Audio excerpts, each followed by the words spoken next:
الأجل مولا مولا.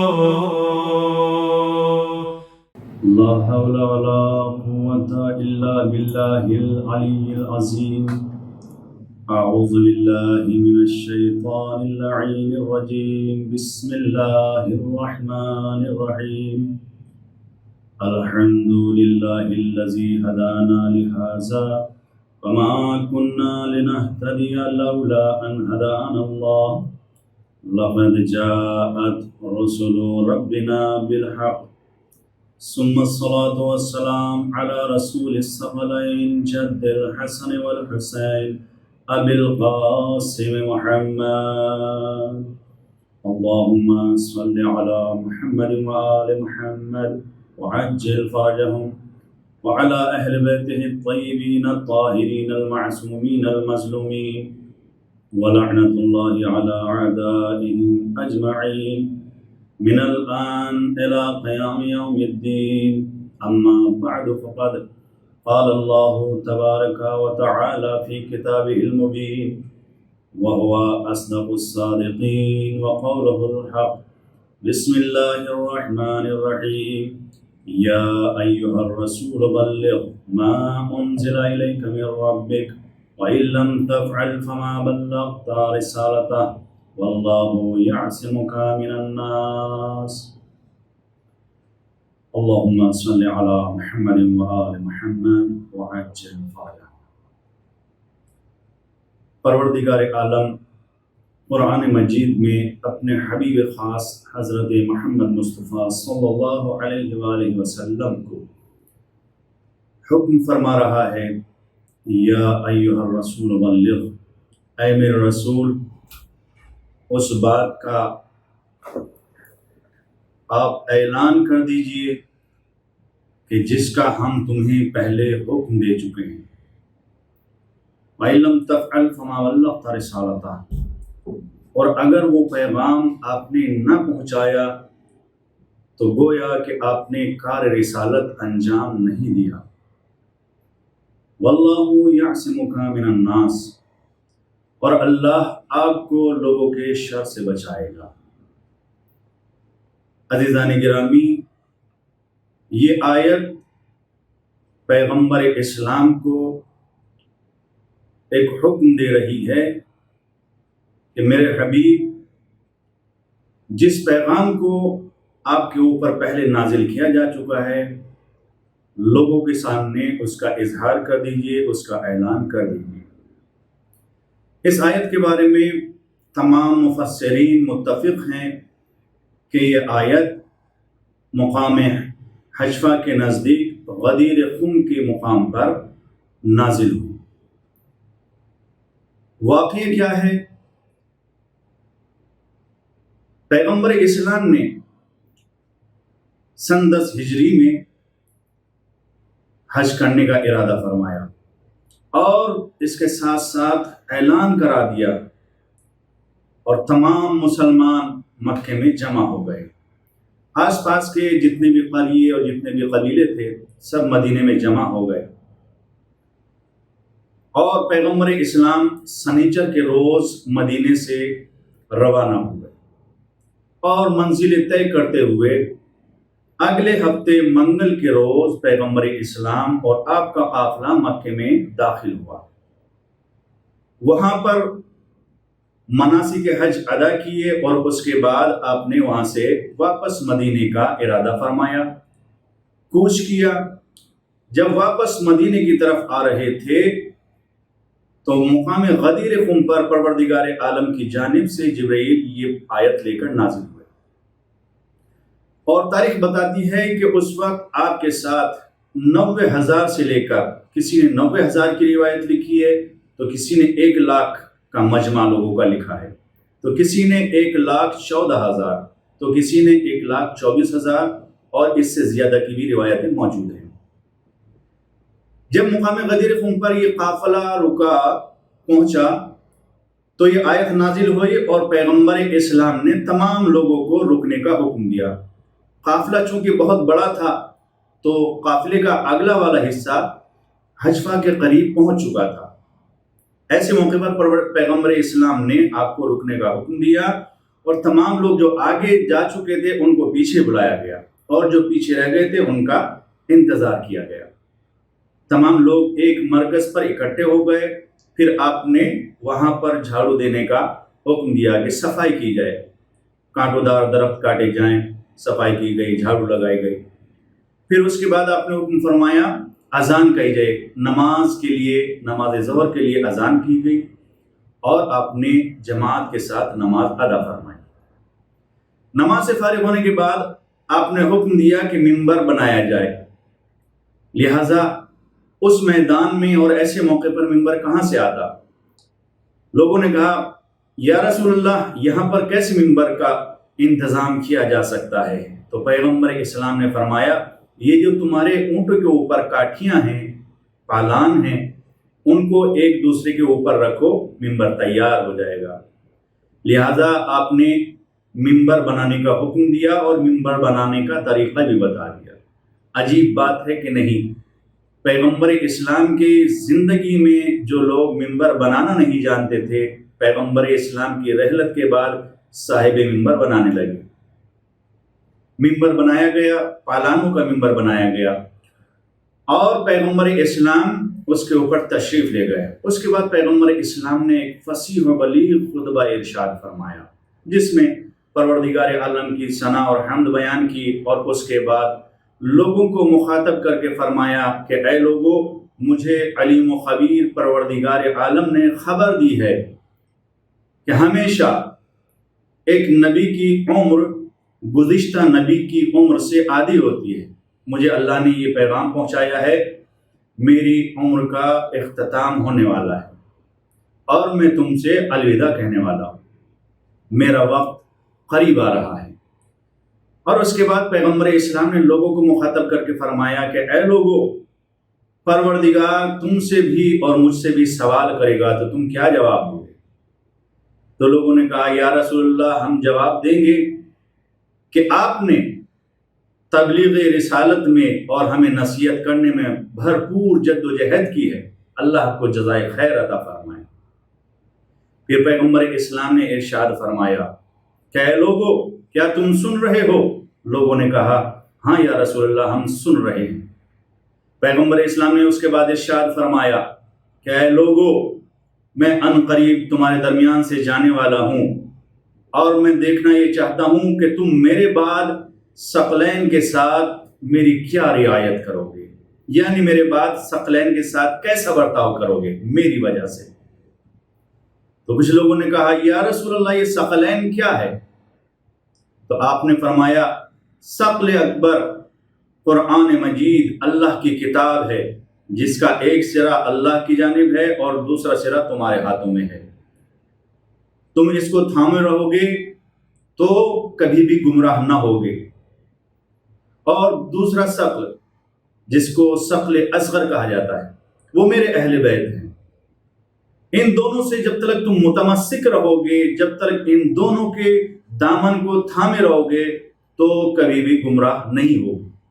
لہٰذا پیغمبر اسلام نے یہ واضح کر دیا کہ اگر قرآن کے دامن کو تھام کر اہل بیت کا انکار کر دیا جائے تو بھی ہلاکت ہے، اور اگر اہل بیت کے دامن کو تھام کر قرآن مجید سے انکار کر دیا جائے تو بھی ہلاکت ہے۔ پیغمبر فرماتے ہیں کہ میں دیکھنا یہ چاہتا ہوں کہ تم ثقلین کے ساتھ کیسا برتاؤ کرو گے، اور یاد رکھنا کہ ان سے نہ تو آگے نکلنا اور نہ ہی ان کے حق میں کوتاہی کرنا، یعنی نہ ان کے پیچھے رہ جانا۔ ان سے پیچھے رہ جانا بھی ہلاکت ہے، ان سے آگے بڑھ جانا بھی ہلاکت ہے۔ پیچھے رہ جانے کا مطلب یہ کہ اتنے پیچھے نہ رہ جانا کہ پتہ ہی نہ چلے کہ ہم کس کے پیچھے چل رہے ہیں، مطلب یہ ہے کہ نقش قدم پر چلنا، ان کے بالکل پیچھے پیچھے چلنا، ان کے نقش قدم پر چلتے رہنا، تو پھر انسان ہلاکت سے بچ سکتا ہے۔ خطبہ دیا پیغمبر اسلام نے، اور اس کے بعد پیغمبر اسلام نے مولا کائنات کا بازو پکڑا، اور پکڑنے کے بعد ایک مرتبہ لوگوں سے مخاطب ہو کر فرمایا کہ اے لوگوں، کیا میں مومنین کے نفسوں پر ان سے زیادہ حق تصرف رکھتا ہوں، ان سے زیادہ با اختیار ہوں؟ تو تمام لوگوں نے کہا ہاں یا رسول اللہ، آپ مومنین کی نفسوں پر ان سے زیادہ با اختیار ہیں۔ تو اب پیغمبر اسلام نے مولا کائنات کو اوپر اٹھایا اور اتنا بلند کیا، تاریخ کا یہی جملہ ہے کہ اتنا بلند کیا کہ آپ کی بغل کی سپیدی ظاہر ہو گئی، یعنی اس قدر اونچا اٹھایا، اور اونچا اٹھانے کے بعد فرمایا اللہ مولایا وانا مولا المؤمنین ومن کنت مولا فہذا علی مولا، اللہ میرا مولا ہے اور میں مومنین کا مولا ہوں، اور جس کا میں مولا ہوں اس کے یہ علی مولا ہے، اس کے یہ علی مولا ہے۔ من کنت مولا فہذا علی مولا، جس کا میں مولا ہوں اس کے یہ علی مولا ہے۔ عزیزان گرامی، پیغمبر اسلام نے حضرت علی ابن ابی طالب علیہ السلام کی مولائیت کا، ولایت کا اعلان کر دیا، اور اس کے بعد منبر سے اترے اور لوگوں کو مخاطب کر کے فرمایا کہ تم سب علی کو امیر کہہ کر سلام کرو، لہذا تمام مومنین آپ کو مبارکباد دینے کے لیے ٹوٹ پڑے، اور تاریخ میں صراحت کے ساتھ کچھ نام ملتے ہیں کہ جن میں سے سب سے پہلے شیخین حضرت ابوبکر، حضرت عمر اور جناب طلحہ اور عثمان، ان کے نام صراحت کے ساتھ ملتے ہیں۔ انہوں نے بڑھ کر کہا کہ اے علی ابن ابی طالب، آپ کو مبارک ہو، آپ کو مبارک ہو کہ آپ آج ہر مومن اور مومنہ کے، میرے اور ہر مومن اور مومنہ کے حاکم مقرر ہو گئے۔ سب لوگوں نے سلام کیا، مبارکباد پیش کی، اور سب لوگوں نے مولا کائنات کے ہاتھ پر بیعت کی۔ چونکہ 1 لاکھ سے زیادہ کا مجمع تھا، لہذا تاریخ بتا رہی ہے کہ یہ مبارکباد پیش کرنے کا اور بیعت کرنے کا یہ سلسلہ تقریباً 3 دن تک مسلسل چلتا رہا۔ نماز کا وقت ہوتا، نماز ادا کی جاتی، اور ہاں، اسی سلسلے میں یہ بھی تاریخ بتاتی ہے کہ ظہر اور عصر کو ایک ساتھ پڑھا گیا۔ پھر اس کے بعد بیعت کا سلسلہ شروع ہوا، مبارکبادی کا سلسلہ شروع ہوا۔ مغرب کا ٹائم آیا تو مغرب اور عشاء کی نماز کو پھر دونوں کو ایک ساتھ ادا کیا گیا۔ یہ سلسلہ چلتا رہا، 3 دن تک لوگ بیعت کرتے رہے، مولا کائنات کو مبارکباد پیش کرتے رہے۔ اب یہاں پر یہ سوال پیدا ہوتا ہے کہ جن مسلمانوں نے غدیر خم کے مقام پر مولا کائنات کی بیعت کی اور یہ تسلیم کیا کہ یا علی، آپ میرے ہر مومن اور مومنہ کے حاکم مقرر ہو گئے، مولا مقرر ہو گئے، تو پھر اب یہ کیسے ہو سکتا ہے کہ جن کے علی مولا بن چکے ہیں، علی کے ہاتھوں پر جن لوگوں نے بیعت کر لی ہے، تو پھر کیسے مولا کائنات سے وہ بیعت طلب کر سکتے ہیں؟ کیسے اس بیعت کو توڑا جا سکتا ہے؟ پیغمبر اسلام کی حیات میں بیعت کی اور مولا کائنات کو اپنا ولی مانا، اپنا مولا مانا، مگر پیغمبر اسلام کے بعد پھر ان سے بیعت طلب کی جا رہی ہے۔ تو یہ بیعت کیوں ٹوٹ رہی ہے؟ اس کا سبب کیا ہو سکتا ہے؟ تاریخ نہیں بتاتی۔ ہاں، جب پوچھا جاتا ہے کہ تم نے علی کی بیعت کی تھی تو کیوں توڑی اور کیوں خلافت کو ان سے چھین لیا، تو یہی جواب دیا جاتا تھا کہ علی کی عمر ابھی کم ہے۔ کبھی عمر کو بہانہ بنایا جاتا، کبھی یہ کہا جاتا کہ لوگ اس بات کو برداشت نہیں کریں گے کہ نبوت اور امامت ایک ہی خاندان میں رہے، لہذا مولا کائنات کو اس لیے خلافت سے ہٹایا گیا۔ بہرحال خلافت اور ولایت مولا کائنات کا اعلان کیا جا چکا۔ جو مومنین تھے، جن کے دلوں میں پختہ ایمان تھا، جن کے دلوں میں رسول اکرم کی محبت تھی، جن کے دلوں میں مولا کائنات اور آپ کے اہل کی محبت تھی، وہ لوگ خوش تھے، مگر کچھ منافقین بھی تھے کہ جو بظاہر مسلمان ہو گئے تھے، مگر اندر ہی اندر ان کے دل میں کفر چھپا ہوا تھا، اور اسی کا اظہار یہ آیت خود کر رہی ہے کہ واللہ یعصمک من الناس، پروردگار آپ کو لوگوں کے شر سے بچائے گا۔ اب یہاں پر یہ سوال ہو سکتا ہے نا کہ جب سب مومن ہیں، سب مسلمان ہیں اس مجمع میں، تو پھر پیغمبر اسلام کو کن لوگوں سے خطرہ تھا کہ پروردگار عالم حفاظت کی ذمہ داری لے رہا ہے۔ تو بہت سے لوگوں نے اس بات کی تعویل کی کہ یہ آیت کا جز یہاں پر نازل نہیں ہوا بلکہ کسی دوسرے مقام پر نازل ہوا، اور تعویلیں کی گئی۔ لیکن ہمیں تاریخ بتا رہی ہے کہ یہاں پر بھی کچھ لوگ ایسے تھے کہ جن سے پیغمبر اسلام کو خطرہ تھا، اور جو اس بات کو کبھی برداشت نہیں کر سکتے تھے۔ اسی کا ایک ایگزامپل اور مثال جو ہے ہمارے سامنے نکل کر سامنے آئی کہ جب پیغمبر اسلام یہ سب کچھ کر چکے تو ایک شخص حارث ابن نعمان فہری نکل کر آگے آیا اور اس نے کہا، یا رسول اللہ، آپ نے ہمیں توحید کا حکم دیا، ہم نے مانا۔ آپ نے ہمیں نبوت کا حکم دیا، نبوت کا بیان کیا، ہم نے مانا۔ آپ نے قیامت کے بارے میں بیان کیا، ہم نے مانا۔ آپ نے نماز کا حکم دیا، ہم نے مانا۔ آپ نے روزے کا حکم دیا، حج کا حکم دیا، زکوٰۃ کا حکم دیا، خمس کا حکم دیا، جہاد کا حکم دیا، ہم مانتے رہے۔ مگر یہ بتائیے کہ آپ نے جو علی کو اپنا خلیفہ بنایا ہے تو یہ اپنی جانب سے بنایا ہے یا اللہ کے حکم سے بنایا ہے؟ یہ سوال سن کر پیغمبر اسلام کی آنکھوں میں غصے کے آثار نمودار ہوئے، اور پیغمبر اسلام نے فرمایا، قسم ہے اس خدا کی کہ جس کے قبضہ قدرت میں میری جان ہے، یہ حکم اللہ نے مجھے دیا ہے کہ میں علی کو مولا بناؤں۔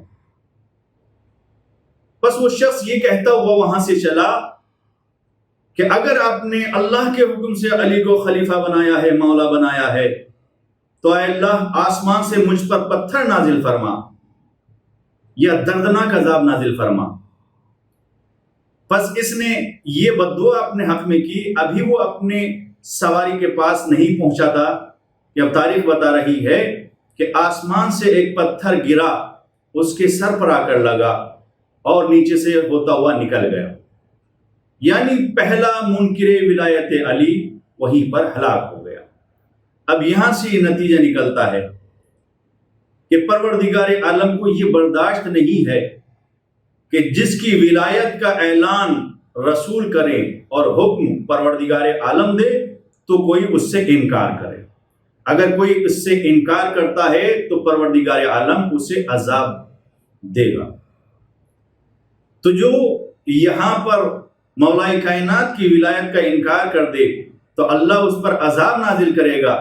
تو اگر کوئی شخص علی کی ولایت کا انکار کر کے یہ سمجھتا رہے کہ پروردگار عالم مجھے جنت عطا کرے گا تو ایسا ہونا ناممکن ہے، اس لیے کہ پہلے ہی پروردگار عالم نے صاف ظاہر کر دیا ہے کہ جو ولایت علی کا منکر ہے وہ عذاب کا تو مستحق ہے، جنت کا مستحق نہیں ہے۔ اب یہ واقعہ ہو گیا، اس میں اختلاف ہے۔ بہت سے لوگ کہتے ہیں کہ یہ واقعہ دوسرے مقام پر تھا، لیکن اصل بات یہی ہے کہ یہ واقعہ غدیر خم کے مقام کا ہی ہے۔ اس کے بعد بات آگے بڑھی اور پیغمبر اسلام نے لوگوں کو حکم دیا کہ تم میں سے جو غائب ہیں، حاضرین کا فریضہ ہے کہ وہ غائبین تلک اس اعلان کو پہنچا دیں۔ یعنی سب کو یہ بات پتہ ہونا چاہیے کہ پیغمبر اسلام نے علی کو ولی بنا دیا ہے، علی کی ولایت کا اعلان کر دیا ہے۔ اب جو لوگ یہاں پر حاضر نہیں تھے ان لوگوں تلک بھی یہ بات پہنچا دی گئی۔ اب سوال یہ کھڑا ہوتا ہے کہ جب مولائے کائنات کو 1,24,000 مسلمانوں کے درمیان رسول خدا نے مولا بنا دیا تھا، اپنا خلیفہ معین کر دیا تھا، تو پھر کیوں مسلمانوں نے اس سے اختلاف کیا؟ ظاہر سی بات ہے کہ ہر انسان بالکل حق پر نہیں ہوتا ہے۔ خواہشات نفس بھی کچھ چیزیں ہوتی ہیں۔ جو خواہشات نفس کے پیرو تھے وہ اس راہ سے ہٹ گئے، مگر جو سب سے مقدم اللہ اور رسول کے حکم کو رکھتے تھے وہ نہ کبھی اس راہ سے ہٹے اور نہ ہی کبھی انہوں نے اس راہ سے ہٹنے کی سوچا۔ اب عزیزان گرامی، پیغمبر اسلام نے یہ حکم دے دیا، ولایت علی کا اعلان ہو گیا، تمام لوگوں نے مبارکباد پیش کر دی، سب لوگ اپنے اپنے مقام کی طرف روانہ ہو گئے، مگر پھر اس اعلان کو بھلا دیا گیا اور مولا کائنات سے خلافت کو چھینا گیا۔ اب سوال یہ پیدا ہوتا ہے کہ مولا کائنات نے کیوں احتجاج نہیں کیا، کیوں اپنا حق نہیں مانگا؟ بہت سارے مقامات ایسے ہیں کہ جن پر مولا کائنات نے اپنے حق خلافت کا اعلان کیا اور لوگوں سے کہا، احتجاج کیا کہ کس وجہ سے تم نے میرے حق خلافت کو غصب کر لیا۔ مولا کائنات لوگوں کو بلا بلا کر سوال کرتے تھے، بتاؤ کہ کیا تم نے اپنے کانوں سے پیغمبر اسلام کو مقام غدیر خم پر یہ فرماتے ہوئے نہیں سنا تھا، من کنت مولا فہذا علی مولا، جس کا میں مولا ہوں اس کے یہ علی مولا ہے۔ تو جو لوگ وہاں پر موجود تھے غدیر خم کے مقام پر، وہ لوگ جواب دیتے تھے کہ ہاں ہم نے یہ سنا ہے۔ تو مولا فرماتے تھے پھر کیوں میرا حق خلافت غصب کر لیا گیا، چھین لیا گیا؟ اب مولا کائنات مقام مقام پر اس بات کا اظہار کرتے رہے، حتیٰ کہ مولا کائنات آپ کی اولاد امام حسن علیہ السلام، امام حسین علیہ السلام، جناب فاطمہ زہرا مقام مقام پر اس بات کا اظہار کرتے رہے، احتجاج کرتے رہے، یہاں تک کہ جو آپ کے مخالفین ہیں وہ بھی بعض مقام پر اس بات سے احتجاج کرتے تھے کہ پیغمبر اسلام نے مولا کائنات علی ابن ابی طالب کو مقام غدیر خم پر مولا بنایا تھا، اور ان کا زیادہ حق بنتا ہے کہ انہیں خلیفہ تسلیم کر لیا جائے۔ جیسے کہ ایک شخص، برد نامی ایک شخص ہے، وہ معاویہ کے پاس آیا تو عمر ابن عاص جو ہے وہاں پر مولا کائنات کی برائی کر رہا تھا۔ تو جب اس نے سنا کہ مولا کائنات کی برائی کر رہا ہے تو اس نے عمر عاص سے کہا کہ اے عمر عاص، کیا تم نے یہ نہیں سنا کہ پیغمبر اسلام نے مقام غدیر خم پر یہ فرمایا تھا، من کنت مولا فہذا علی مولا، اللہم غالبا والا وعاد من عادا؟ تو عمر ابن عاص نے کہا کہ ہاں میں نے سنا تھا۔ تو وہ شخص کہتا ہے کہ پھر کیوں تم حضرت علی ابن ابی طالب علیہ السلام، اللہم صلی علی محمد وآل محمد؟ تو اس شخص نے کہا کہ پھر تم کیوں ایسا کہہ رہے ہو؟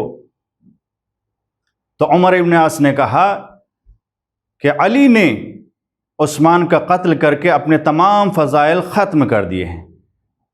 وہ شخص کہتا ہے کہ کیا علی ابن ابی طالب نے عثمان کو قتل کیا تھا؟ کہا کہ نہیں۔ کہا کیا آپ کے حکم سے عثمان کو قتل کیا گیا تھا؟ کہا نہیں۔ کہا پھر کیوں کہہ رہے ہو؟ تو عمر ابن عاص کہتا ہے اس لیے کہ انہوں نے قاتلین عثمان کو پناہ دی تھی اور انہیں بچایا تھا۔ لہٰذا وہ شخص کہتا ہے کہ اس کے باوجود بھی لوگوں نے تو مولا کائنات کی بیعت کی، تم نے بیعت کیوں توڑ دی؟ عمر عاص کہتا ہے کہ اس وجہ سے کیونکہ میں انہیں قتل عثمان میں متہم پاتا ہوں۔ تو وہ شخص کہتا ہے کہ یہ تہمت تو تم پر بھی لگی ہے، یعنی قتل عثمان میں شامل ہونے کی تہمت تو تمہارے اوپر بھی عائد ہوتی ہے۔ تو کہتا ہے کہ ہاں بے شک یہ الزام میرے اوپر بھی عائد ہوتا ہے، اسی لیے میں وہاں سے چلا آیا تھا۔ تو عزیزان گرامی، یہ معنی سب نے ہے، مگر ماننے کے باوجود بھی حق کو تسلیم کر لینا یہ ہر ایک کے بس کی بات نہیں ہوتی ہے۔ اسی طرح سے اسبغ بن نباتہ نے جب مولا کائنات جنگ صفین میں تھے اور اسبغ بن نباتہ کو مولا کائنات نے معاویہ کے پاس خط لکھ کر بھیجا، اسبغ بن نباتہ وہاں پر گئے اور جانے کے بعد انہوں نے خط دیا مولا کائنات کا۔ معاویہ نے پڑھنے کے بعد کہا کہ علی قاتلین عثمان کو ہمارے حوالے نہیں کریں گے۔ اسبغ بن نباتہ نے سنا تو انہوں نے کہا کہ کیوں تم قتل عثمان کو بہانہ بنا رہے ہو؟ اگر تم اتنے بڑے عثمان کے چاہنے والے ہو، موافق ہو، تو تم نے اس وقت کیوں ان کی مدد نہیں کی جبکہ وہ گھرے ہوئے تھے؟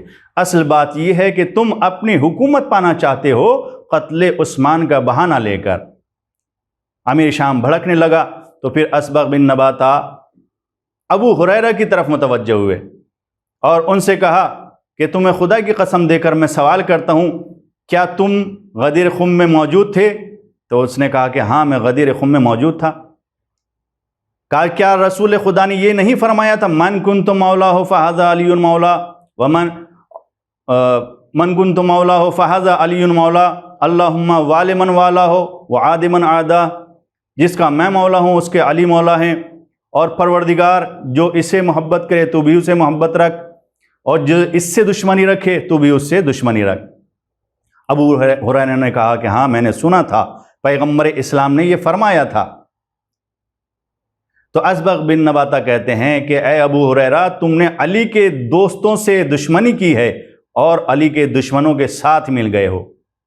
ابو ہریرہ اتنا سننے کے بعد تھوڑی دیر خاموش رہا اور اس کے بعد کلمہ استرجاع زبان پر جاری کیا، انا للہ و انا الیہ راجعون۔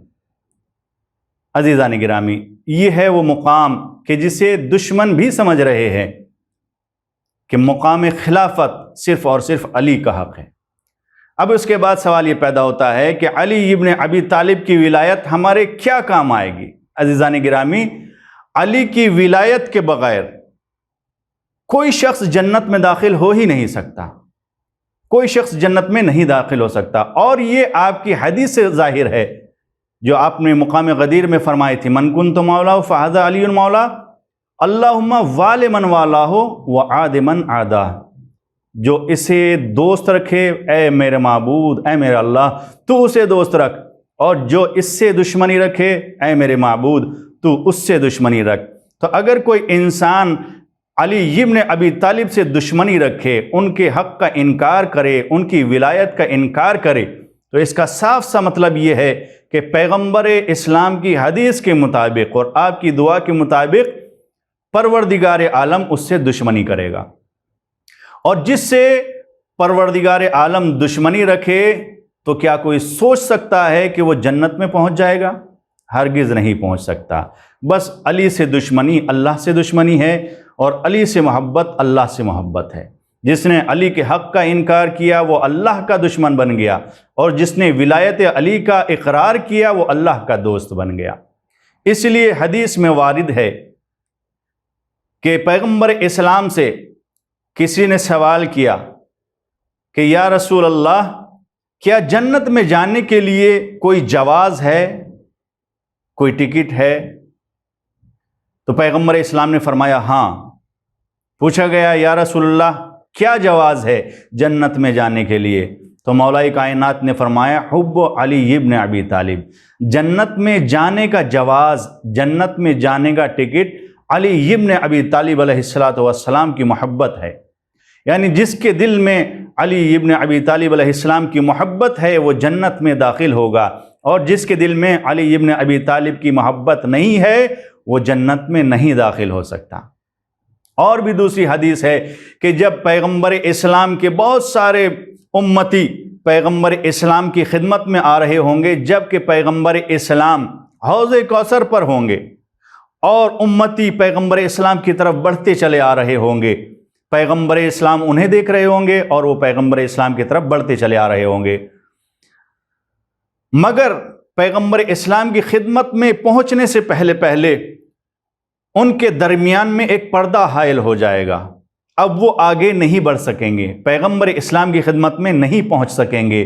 تو پیغمبر اسلام فرمائیں گے پروردگار عالم کو مخاطب کر کے، پروردگارہ یہ میری امت ہے، یہ میری امت ہے، یہ میرے اصحاب ہیں۔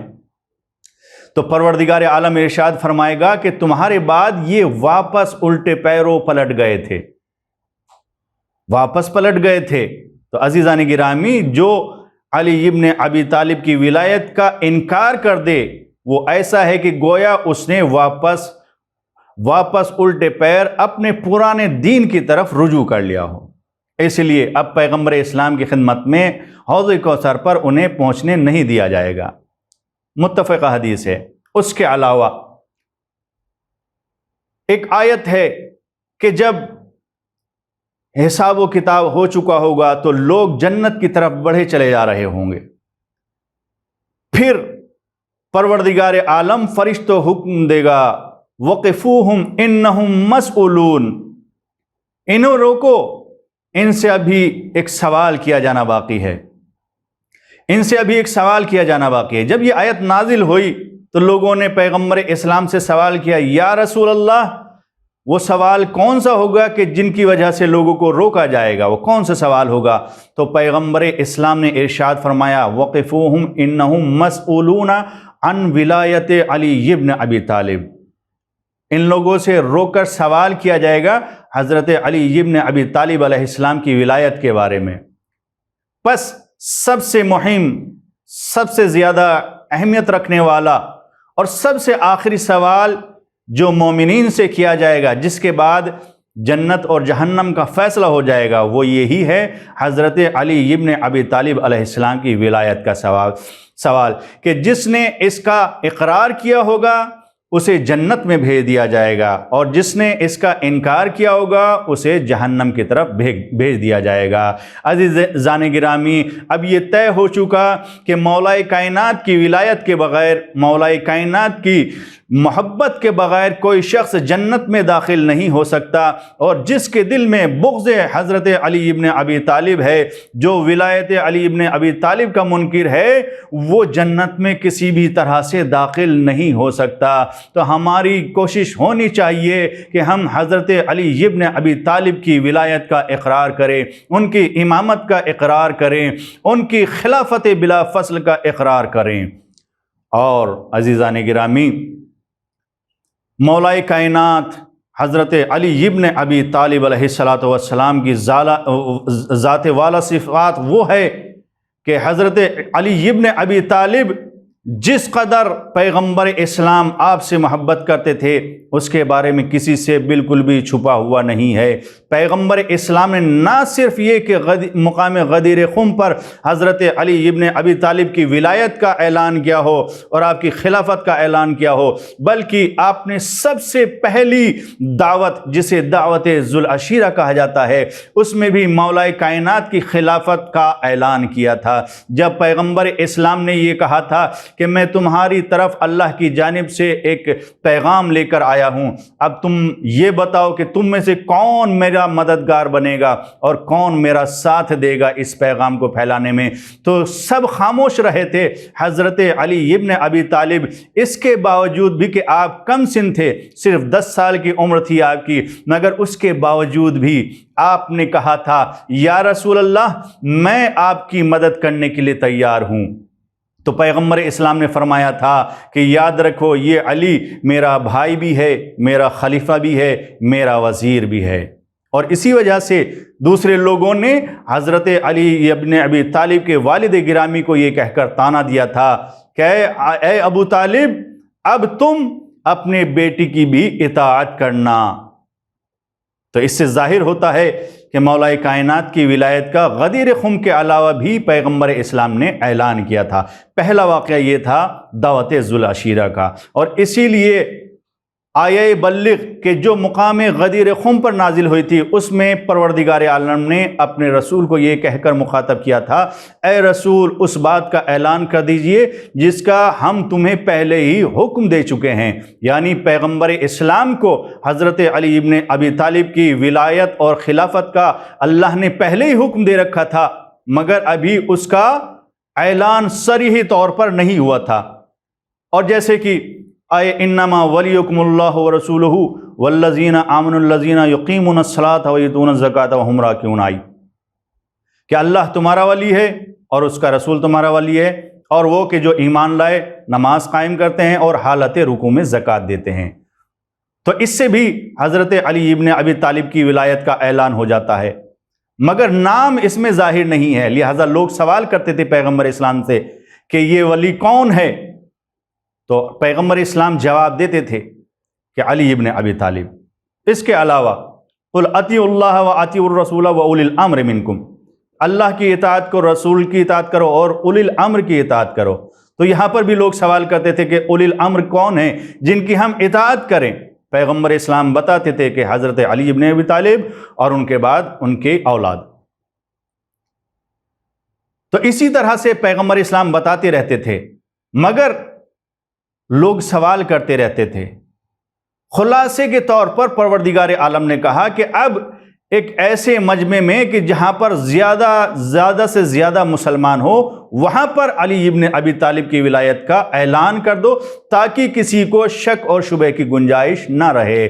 اس لیے غدیر خم کے مقام پر پیغمبر اسلام نے حضرت علی ابن ابی طالب کو نہ صرف کہا کہ یہ مولا ہیں، بلکہ ہاتھ سے اٹھا کر اتنا اٹھایا کہ خود پیچھے چھپ گئے اور حضرت علی ابن ابی طالب آگے رہے۔ مطلب یہ تھا کہ جب میں تمہارے درمیان میں نہ رہوں تو یہ علی تمہارے ولی رہیں گے، یہ علی تمہارے مولا رہیں گے۔ تو اس قدر بلند کر کے آپ نے لوگوں کے سامنے بلند کر کے نہ صرف بتایا بلکہ دکھا بھی دیا کہ جس کا میں مولا ہوں اس کے یہ علی ابن ابی طالب مولا ہیں۔ صلوات بھیجیے محمد و آل محمد، اللہم صلی علی محمد و آل محمد وعجل فرجہم۔ اور پیغمبر اسلام نے اس روز یعنی روز غدیر پیغمبر اسلام نے خوشی منانے کا حکم دیا ہے، عید منانے کا حکم دیا ہے، اس لیے کہ گزشتہ انبیاء کا یہ طور طریقہ رہا ہے کہ جب وہ اپنا کسی کو نائب مقرر کرتے تھے، خلیفہ مقرر کرتے تھے، تو اپنی امت کو حکم دیتے تھے کہ وہ اس دن خوشی منائیں، اس دن کو عید کا دن قرار دیں۔ لہٰذا پیغمبر اسلام نے بھی مسلمانوں کو اس دن یعنی 18 ذی الحجہ کو روز غدیر کے دن عید منانے کا حکم دیا ہے۔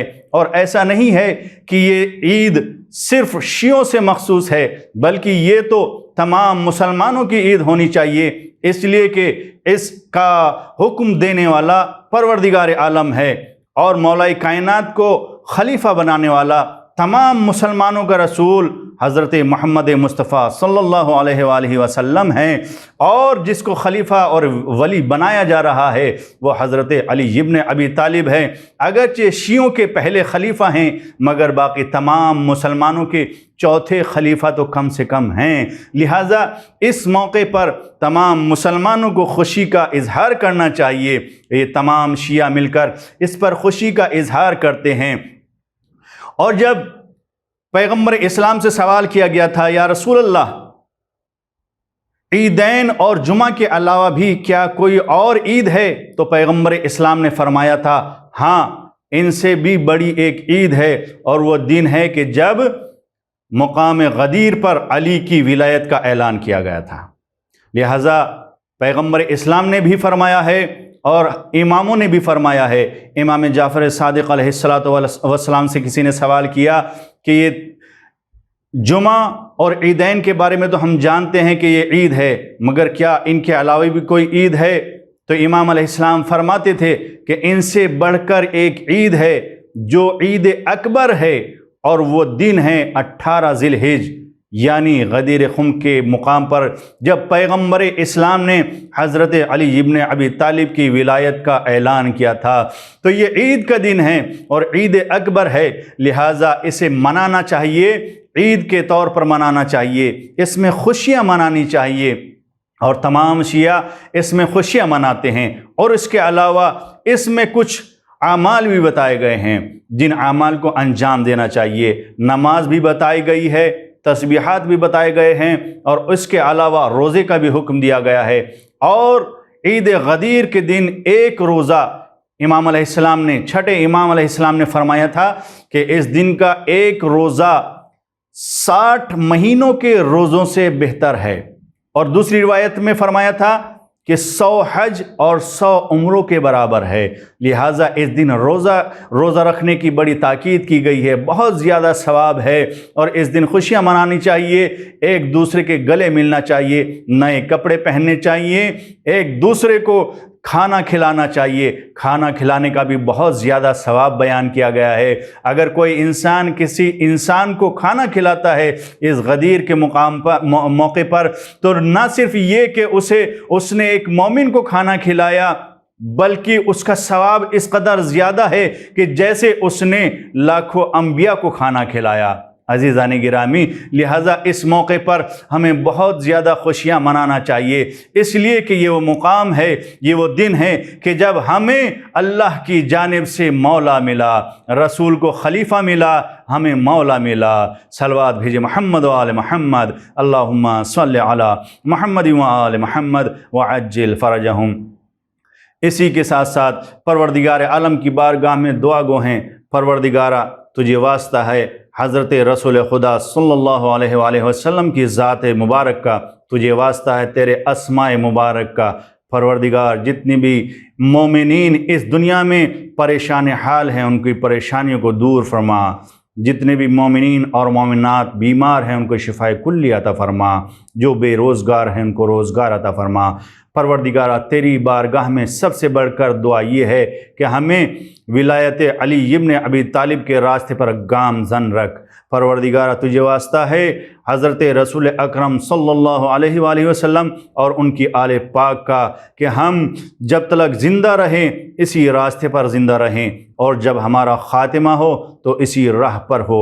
پروردگار تجھے واسطہ ہے حضرت محمد مصطفیٰ صلی اللہ علیہ وآلہ وسلم اور ان کے اہل بیت الطاہرین علیہم السلام کا تیرے اسماء گرامی کا واسطہ۔ پروردگار ہماری تمام عبادتوں کو قبول فرما، ہمیں جہنم سے نجات فرما، پروردگار ہمیں جنت عطا فرما، پروردگار ہم سے راضی اور خوشنود ہو جا۔ ربنا وتقبل منا انکا انت السمیع العلیم۔